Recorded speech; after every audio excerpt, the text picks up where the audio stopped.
Welcome back to The Square. Researchers have ranked South Africa as the 5th most criminal country in Africa. This is 5 places higher than the country's position in 2019. According to Global Initiative Against Transnational Organized Crimes, despite efforts by governments to curb crime, it has increased over the years. The researchers categorized the organized crime into 3 main categories. These they consider an existential threat to South Africa's democratic institutions, economy, and people. My name is Kameni Amano and you're welcome to The Square. Joining our gathering today is Andries Nkome. He's attorney at Poselus Attorneys in Limpopo in South Africa. You're welcome to The Square, Andries. Good afternoon and thanks for having me, ma'am. Indeed. Now let's talk about this report and how reflective it is of the reality on ground in South Africa. What would you say?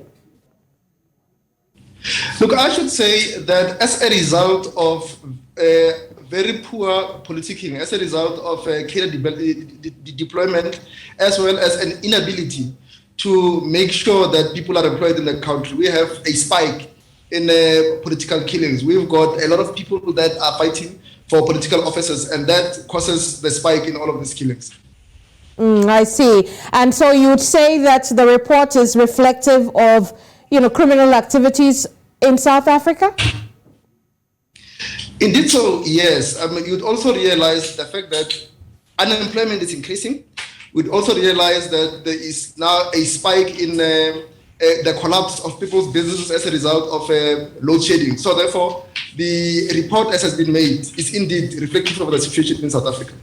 The report also talks about efforts that have been put in place, albeit not enough to curb organized crime in South Africa. Talk to us about some of the efforts that have been put to curb crime in South Africa over the years. In the recent week, we have had the State of the Nation address made by the President, and we've had many political parties come through to criticize the actions of the President insofar as leading the nation is concerned, amongst others, fighting crime and making sure that all of that takes place as a result of cadre deployment. People have been saying the National Police Minister, Bekitele, is simply not doing enough, is simply a product of cadre deployment, and therefore we will not be able to see enough being made by the state insofar as curbing the increasing crime rates in the country. Very well. I want us to jump on 2 things that you have said so far. First, you mentioned political killings, and indeed, the report mentions how murders have gone up throughout the country by 38%, but it focuses on 3 areas, KZN, Gauteng, and in Mpumalanga, that it has gone up in those areas by at least 42%. Why do you think those areas have high murder rates? Look, I think in the recent past, we have seen a lot of the increases in those provinces, Gauteng, KZN, as well as in Mpumalanga, simply because people have been seen to be cozy with the powers that be insofar as policing is concerned. They know that upon committing an offense, it will not be possible for you to be arrested, and therefore they simply take the chance and make sure that the next person's life is compromised. I see. So I want us to also look at the demographics of this area. Is there anything about the makeup or the composition of these areas that make it very viable or fertile for crime? Everybody in Africa would know that Gauteng is one of the wealthiest provinces in the entire continent, essentially. So it is quite a sizable place where a lot of the people would come through from all corners of Africa to be at. At the same time, it makes it very, very complex for police to carry out their responsibilities. KZN, everybody knows, insofar as the demographics, is one of the largest provinces. It brings through the greatest number of people that are deployed by any different political party to come through and participate in conferences. So even that makes the ground to be fertile for such. And I think all that needs to happen is that we need to have a bit more stronger national police minister, in my view, somebody other than Bekitele, to say how best do we make sure that we kept the fight against crime in these provinces. Let's make sure that the extent of crime is almost matched with the number of police that are on the ground, insofar as making sure that, one, we ensure crime doesn't take place. Once a person has been arrested, we make sure that the extent of offense, the extent of punishment needs the very same extent of punishment. In that way, we'll be easily able to make sure that going forward, people know that they shouldn't be committing such crimes. Indeed. The other thing I want to jump on is the interconnectedness between organized crime and politically connected or exposed individuals, which the report again indicates as a real major concern. Why do you think it's so easy for organized crime and politically exposed individuals, to connect and make crime fester? I think many kinds of business thrive on the ability of people to feed themselves. Like, for example, in South Africa now, we have got people that are getting themselves addicted to drugs. And people that are in organized business of buying copper allow those people to buy from them for these drugs. Stolen copper, for example, you find that rail line is stolen, lines for providing electricity are also stolen. So these organized criminals, they fester on the inability of people to feed themselves, but at the same time, they make sure they sit cozy in the pockets of corrupt police officials. And you need somebody a bit much more stronger than Bekitele to make sure that they fight crime within the SAPS and they also fight crime in the streets. And we also need a much more active president to try and make sure that people get employment. Because once people have got employment, it will not be possible that they go and commit petty crimes. Well, I can't help but notice that this is about the third time that you have mentioned the current police chief. But here's the thing, though. This report transcends the current police chief. And so my question is, what about him that makes you think that he could be better, or if compared to his predecessors, he could be doing a better job? Talk to us about that. The point that I want to make is simple. I understand that he might have taken over an ailing police force, but I'm saying he's not making the situation any better.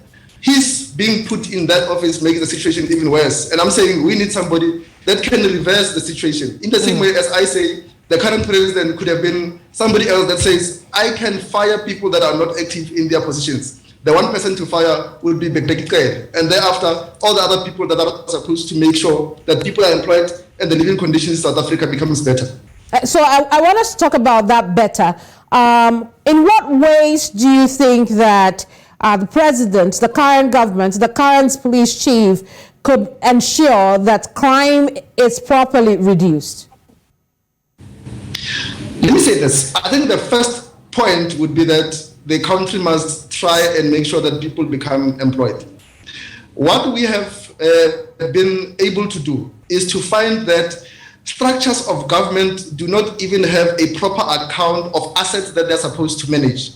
And when that happens, you don't find the government system being able to put back into their own systems money. So I'm saying, if the president had been a much more stronger character, he would have made sure that a government, state-owned entities are not led by people that are just chosen from the streets or from relatives or from the same political parties, but they are chosen on the basis of their ability to lead organizations. And when that happens, organizations becomes better, they generate the revenue and they employ people. So there could have been so much more that could have come out of the State of the Nation address than what I saw on TV. And I thought, there could have been better. What we saw was that the president made mention of the fact that they need, for the recurring blackouts of power, they need to appoint a minister of what we call electricity. How do you do that when you already have got a minister of energy? So it's almost like you being appointed as the minister of finance and somebody tomorrow being appointed as the minister of money. It's a circus. I see. I want us to discuss the impact of crime on the people of South Africa economically, or socio-economic impacts or on the people of South Africa. What would you say is happening now as a result of the increase in crime? We have seen with the recent past, with the recent pandemic that took place, that people have lost lives. We have seen that people, for the fact that they have lost employments, people have lost businesses, they are resorting to, and we are saying that all of that is as a result of lack of leadership in the country. And what we need is possibly a change of regime, if not a change of leadership, in making sure that employment is created and literacy levels in the continent would be raised and the entire continent would live better. I take it that South Africa becomes one very important basket in the development of the continent. But if it's led by people that are blind, we will not be able to see any better future. It's getting even worse by the day. People are getting out of school simply because there's no funds to cater for their tuitions. More people are losing employment. The extent of crime is just unbearable. And when that happens, the entire system and infrastructure will collapse and we'll have even worse.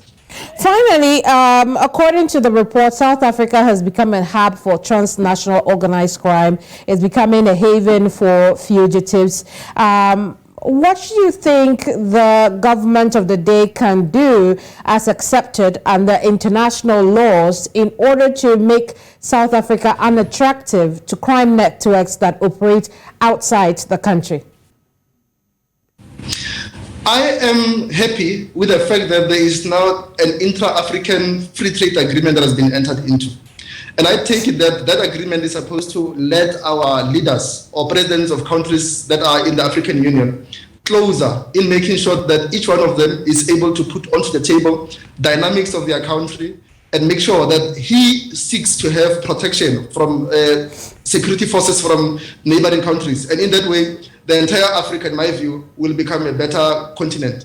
And what I have perceived is that there is so many people that carry the responsibility of making sure that this becomes a possibility, but they don't. Like, for example, Brother Leader Gaddafi had foreseen that there ought to be a single and unitary African currency. But our African leaders are not working towards that. And I take it that it is that causes nations and other people from neighboring countries to see South Africa as a weakling and to seek to foster crime within here. I wish that the current president could say, I have seen enough with what has been happening in the country with crime, and I need to appoint a different and better national police minister. I see. I want us to look at what the South African people themselves at the community level do to ensure that crime does not survive in their communities. Is there anything that people can do for themselves?